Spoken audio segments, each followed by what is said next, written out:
Have you heard the news? Oh, you haven't? Well, it's very exciting. There is a study that just came out this week in Obesity Medicine Journal. And over in France, they discovered this incredible program that they have concluded is a cost effective and well tolerated solution for both short term and long term weight loss. Huh, holy grail of weight loss, right? It's what we've all been waiting for. Until you read the fine print, until you actually open up the journal and you actually read the paper. So here I am yet again bursting your diet bubble. I'm sorry. And yet I'm not sorry, because I am so angry at this exact moment, because what is going to hit the news, what is going to hit every news outlet, every magazine, everything out there is going to be, there is this incredible way to lose weight. And these clinics are going to pop up all over the place using this program, and they are going to take your money and they are going to screw you over like they've been doing to us for decades. Okay, I'm going to calm down now and I'm going to walk through how all of this goes. So, remember the words cost effective and well tolerated. So, cost effective, well, yeah, there's no pills, surgeries, any of that kind of stuff. So it is cost effective. It was a food-based program. The well-tolerated part, that's a different story. Only 25% of people who started the program actually carried through to the end of it. That's right, there was a dropout rate of 75%. Now, if you look at regular trials for drugs or any other intervention, 30% is considered pretty high. And the concern when there are high dropout rates is that there is a problem with the intervention. That's right. So if we're talking about a drug as opposed to a diet, when there is a big dropout rate, we look at the drug and why it was intolerable to the patients, to the participants. The side effects, how it intervened with their family, whatever. We look at that and we go, whoa, this is a problem. We see all the missing data, because if that many people didn't finish, then we don't actually have an accurate measurement of the intervention. We don't know what the actual weight loss or weight gain was amongst the participants, because many of them dropped out. So in a drug trial, same thing. I mean, what side effects? What were all those reasons? And yet, what do we do when it's a lifestyle program? We blame the participant. How twisted is this? If we would like research to be the gold standard, which I do support, I like research, I like to see that these interventions are being done on tens of thousands of people, not 30 people in one singular little location. And what's happening? What is going on with these people? Now, these people in this study, they had a team helping them. They had a team of people helping them get this going in their home, right? Now, how many times have you thought when you're embarking on a weight loss program, oh, if I just had a personal chef or a trainer that would come to my house, I could totally nail this. I could do any program. Well, these people had that. And you know, look at the celebrities. There are some pretty high profile celebrities who have over and over again in front of us on TV lost and regained weight, having every access to personal trainers and coaches and chefs and the whole thing, right? They have it all. The diet is the problem. The intervention of dieting is the problem. It doesn't work. And to me, this study just reinforced that.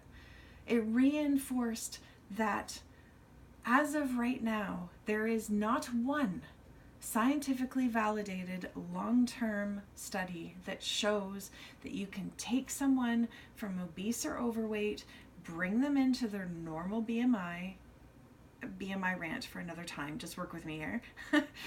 There isn't anything out there that says that we can take them from outside that BMI into inside that BMI and keep them there long term. And I'm not talking long term like the study of a year. I'm talking long term like 5 years. Between 2 to 5 years is that magical time when people's bodies go, whoa, enough. And the weight starts to come back on, and it frustrates them. And what do they blame? They blame themselves. They blame themselves. And that's what this study has done. It is, in a journal scientifically validated way, just perpetuated fat shaming. Because they're blaming the people who couldn't stick it out as the problem, instead of looking at their intervention as the problem. Now, you tell me, when you're feeling ashamed and you're feeling like you failed, are you likely to think, you know what I'm going to do? I'm going to take uber good care of myself, and I'm going to move my body, and I'm going to eat nourishing foods, and I'm going to call a friend? I mean, if that's your response to failure, that is awesome. But most people I work with, they curl up into a little ball and they watch Netflix for hours on end with all of their favorite comfort foods. They don't talk to anybody, they hide. That was certainly part of my story. Every failed weight loss attempt, every single one of them, I would hide. And that amount of hiding time and staying down time would get longer and longer with every failure I had, until I finally realized that I was not the problem. It was the intervention. I kept trying these diets, and they were masked with different names, and it was a different food group that was vilified, or it was a particular time of day that I shouldn't have been eating or was supposed to be eating, and we called it a lifestyle instead. All of them were some version of dieting. All of them. And they were the problem, not me. And I finally got free from that. And that is where my health really started to thrive, because I stopped hiding, because I stopped failing. I see it with the women I work with all the time. They give that up, and that's scary, because then they go, Carrie, well, what am I supposed to do? If all of these diets don't work, you're so full of doom and gloom. There's hope. It is not that you just give up. You give up on diets. You don't give up on yourself. No. You deserve to be treated with the utmost respect and care and tenderness. And that is what's available when you put the diets down. When you put this, I have to lose weight right now, and you look for all of these kinds of, because this is going to hit the headlines, it's going to show up in your inboxes, and you're going to be tempted to follow it through. And that's the point of this video, is to hopefully help you see beyond the headline and know that they really don't have the research to back up their claims. Please don't fall for it. Know that there is another way, though. By giving up on diets, you get to open yourself up to a whole new world of genuinely moving towards your health by really, truly taking care of yourself. And we're hiding. This isn't about saying and sticking your middle finger up at it all and yourself and not taking good care of yourself. This is not about promoting the pendulum swinging way over the other way to this overconsumption and binging.